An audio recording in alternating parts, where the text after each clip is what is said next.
menfolk. Women and gents. You're people of culture and true common sense. You know what you know, and you like what you like. Like singing a song or riding a bike. We like that stuff too. It's the greatest. You bet. And topping off that list, Romeo and Juliet. It's Shakespeare's great classic. we can't get enough. But make no mistake, writing that stuff is tough. The play is just perfect. Nothing is wrong. Except that it's almost 2 hours too long. We've shortened the play, changed some names, made it rhyme. No more of that blank verse. We don't think you'd mind. A rhyming tetrameter is found quite useful. But can make the play sound a bit Dr. Seussful. And what's wrong with that? Why, as sure as we're standing. Seuss is good too, and most folks understand it.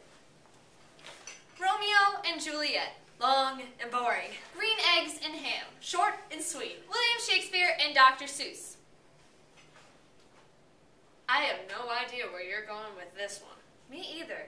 The Seussification of Romeo and Juliet by Peter Bladel. Verona is the place from where our play is picked. 2 families lived there. Man, were they ticked. Their ancient grudge match happened before the story, and rekindled hatred made their feud more gory. Straight from the lines of those mentioned above, Pop Kid 1 And Kid 2, and they fell in love. Kid 1 and Kid 2 later each took their life. As a result of their parental strife. Just a reminder, this interpretation takes nothing from Dr. Seuss's inspiration. Our thoughts are our own as I stand alone and play on this xylophone 8-bell trombone. Ding, ding, ding, ding, ding. In this corner here are Samson and Gregory from the house of Capitulate, and they were born angry. Excuse me, do you bite your thumb at us, sir? I do bite my thumb and it hurts. See the puss there? I think your puss smokes sus. A giant brawl started. You wouldn't believe it. Capitulate and Monotone came to see it. Bring me my long sword, the one that cuts deep. While I'm waiting, I'll yell, Monotone, you creep! You villain, Capitulate, I'm more the man, and you are the creepiest creep in the land. Enter the prince, royal and wise. He said about all he could take from these guys. He pauses and makes the most eloquent speech. Will you jerks knock it off? I've been trying to sleep. Meanwhile, at the Capitulate pad, there's a suitor for Julie, and he's with her dad. Capitulate! I am the man for your daughter. I don't think you'll do. But who could be hotter? Besides, I brought you some peppermint candy. Ooh. I think you'll be dandy. Meanwhile, we meet Juliet, full of splendor and grace. What is Juliet? I must see her face. How now? Who called? It is I, your dearest mother. I've been called the same by your sister and brother. I meant just to say what I said when I meant that I am your mother. 100%. I suppose this is a moment I'll cherish. Juliet, you ought to marry young Paris. I'm not yet 14. Is there some room for doubt? I married young. And look how I turned out. We're having a party and there you can meet him. Oh, he's so delicious. You'll just wanna eat him. Now, I think you can see by this point in the play that there isn't a singular possible way our show could have taken on Sue's attributes. We'd sooner put Bounceberry beans in our boots. Welcome, young fellows. I recall the day when I were a visor to such a party, and whisper sweet tales in the young lady's ears. Have a good time and enjoy these young years. Uncle, your house has a monotone there. Leave him alone. Wow, does he have nice hair? But Uncle, that's Romeo Monotone's son. Pipe down, boy. I'm not done having fun. Look, I know not to kill him must fill you with sorrow, but look on the bright side. There's always tomorrow. Please don't think I'm too forward, but I think you are hot. I can't see his face. Is it worth it or not? I have 12,062,060 hormones, and all of them want you to kiss me. Hey, you're kind of cute. Okay, here, hold my gun first. It's raspberry lima bean sneasel for bratwurst. Needless to say, Romy's heartache was done.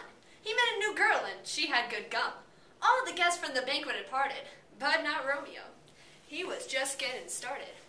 How can I leave here when she holds my heart? My importantest blood-pumping chest body part. Oh, Romeo, baby, oh, buff. Wherefore art thou? I just can't get enough. Forsake your name or else I'll forsake mine.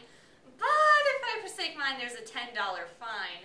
And I might be grounded for 3 or more hours. So if there's a name to forsake, let's make it yours. Who is that? Yo, Romeo, is that you? Yes, it is I, Romeo. That's me. Let's find the preacher. Let's get hitched tomorrow. Enough of this fight. This feuding. This sorrow. There's an optometrist whose name is Cupid. He's opened my eyes and made me less stupid. I met a new girl. She's the best of the best. She's past the Romeo Mama tis. So Romeo went to Larry the Monk. Oh, Monk, my stomach's a wreck. Where can they be? Just a sec. I'll go check.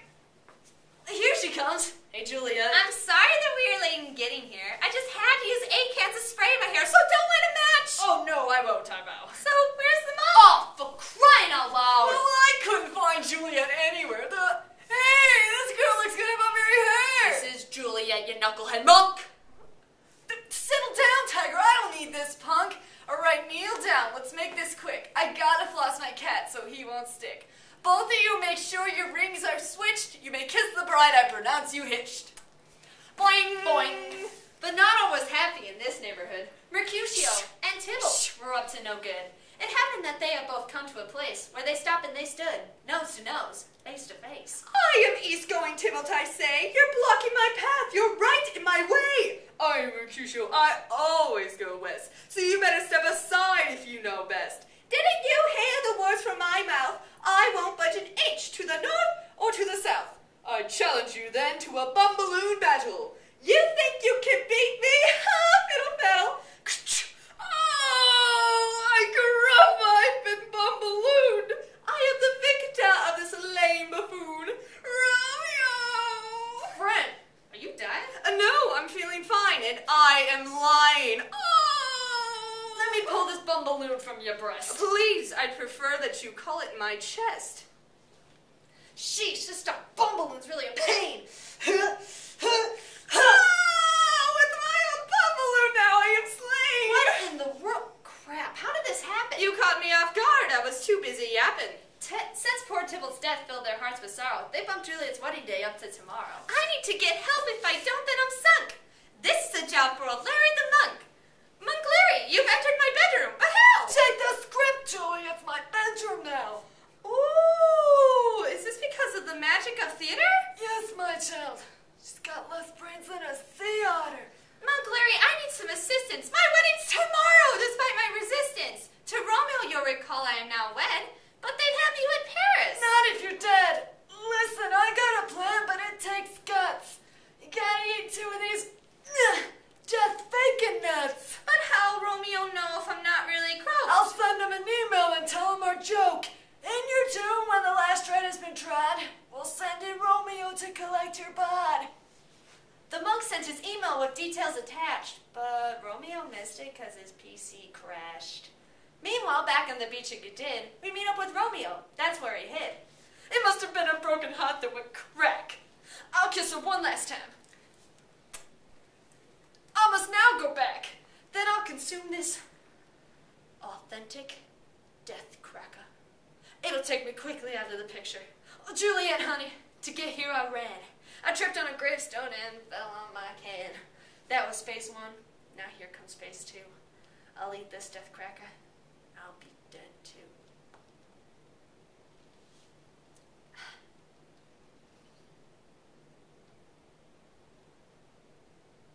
Now there's a reason Romeo's life isn't halted. Because we switched his death cracker with a plain saltine. We've read this show and it don't end pretty. So we tweaked the plot a bit, made it less gritty. Juliet woke up from her death-like grip slumber. And overjoyed, Romeo did a backflip dance number. Mercutio and Tybalt weren't really dead. We were just teasing. Playing with your head. It was official, the feuding had ended. The lovers kept loving and the families befriended. Now you may have noticed that no one here died. What? Can we help it if our prologue lied? But we hope you've enjoyed this tragic lament. Because we both enjoyed it 100%.